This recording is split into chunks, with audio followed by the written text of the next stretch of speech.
entah di perusahaan, di lingkungan sekitar, bahkan di lingkungan rumah sendiri. Kemudian tindakan yang lainnya muncul adalah adanya pemecatan di lingkup perusahaan, kemudian di seolah-olah dapatkan demosi, kemudian di PHK, ada yang bahkan sengaja dimutasi ke divisi yang sangat jauh dari keluarganya, seolah-olah diasingkan. Sehingga inilah kemudian memunculkan banyak diskriminasi pada saat itu.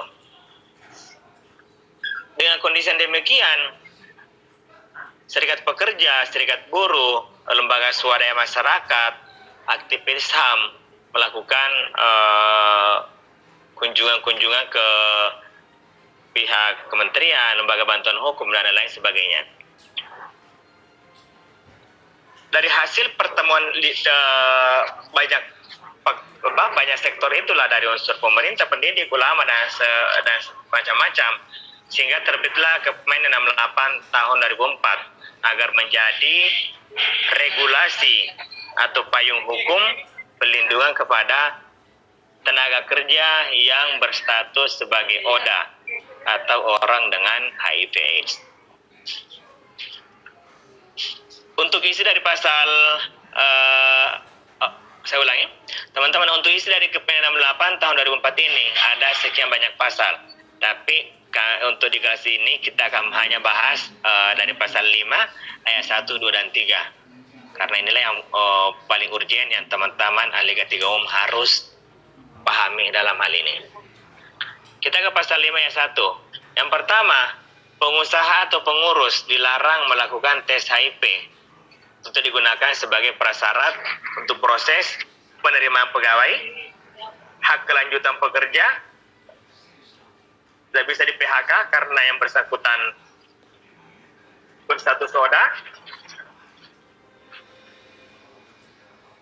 Kemudian tidak bisa menjadi pemeriksaan kesehatan rutin. Maksudnya mana? Tidak bisa menjadi agenda wajib pada saat dilakukan pemeriksaan kesehatan berkala. Misalnya pada saat pemeriksaan kesehatan berkala, diwajibkan untuk seluruh tenaga kerja di PT ini wajib misalnya PCT atau tes HIV. Tidak bisa demikian. Sehingga kalau memang ada tenaga kerja yang mau, itu boleh. Kita bergeser ke pasal 5 ayat 2. Hanya dapat dilakukan atas dasar sukarela. Tidak bisa ada intimidasi, tidak bisa ada kekerasan, pemaksaan, dan lain-lain sebagainya. Nah, selanjutnya, kalaupun di perusahaannya teman-teman nantinya ada yang mengatakan, Bu Rizka, saya mau tes HIV, saya sukarela. Pak Asdar, saya mau. Ibu Hikmah, saya mau. Pak Ibu Istar, saya mau nih tes HIV.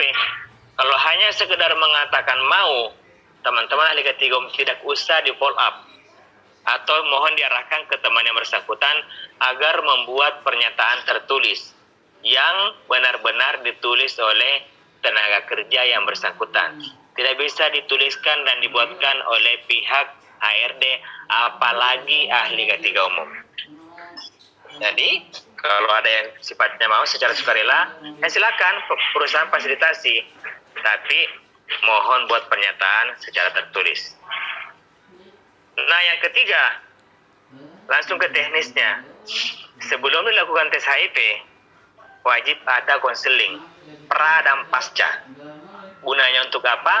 Guna untuk membangun kesiapan tenaga kerja untuk menerima kondisi apakah dia reaktif atau non reaktif.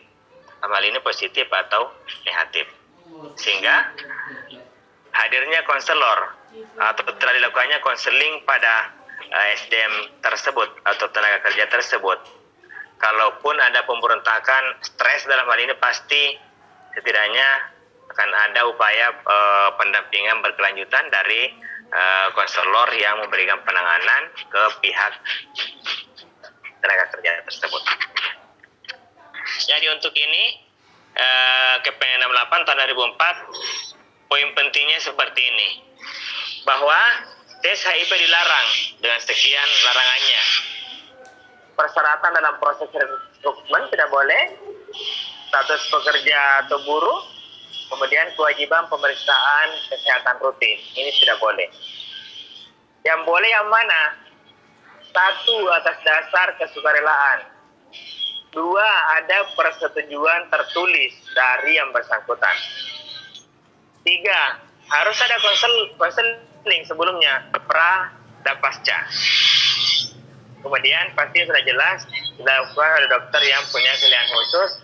Hampir di seluruh rumah sakit di Indonesia, hampir di seluruh puskesmas di Indonesia ada dokter yang berkeahlian khusus untuk melakukan VCT atau Voluntary Counseling and Testing atau tes secara sukarela untuk tahu tenaga kerja apakah ada yang positif HIV atau ada penyakit-penyakit lain yang memang butuh dilakukan penanganan. Saya ada contoh kasus sedikit teman-teman. Saya harap kasus yang saya sampaikan ini bukan tes ya. Saya minta kesediaan teman-teman untuk memberikan tanggapan. Saya ambil contoh. Di perusahaan teman-teman bekerja, teman-teman peserta ini adalah ahli K3 umumnya. Di suatu hari, sebelum melakukan pemeriksaan kesehatan berkala, ada tenaga kerja sekitar 100 orang yang mau dites HIV-nya. Karena mereka mau, betul-betul sukarela, 100-nya ini membuat pernyataan tertulis. Kemudian setelah dilakukan pemeriksaan kesehatan, ternyata dari 100 orang yang diperiksa, ada 15 orang tenaga kerja yang dinyatakan positif HIV. Kira-kira tindakan teman-teman selaku ahli K3 umum di perusahaan tersebut dikemanakan? Entah pakai pendekatan preventif, kuratif, sampai di tahap rehabilitatifnya. Seperti apa tindakan teman-teman selaku ahli K3 umum di perusahaan tersebut? Untuk yang 15 orang ini, untuk seluruh tenaga kerja yang lain.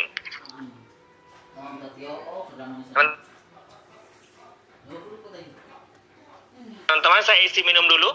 Sambil nantinya saya butuh pernyataan atau pendapat teman-teman, siapapun yang ingin berbicara. Saya isi minum dulu sambil isi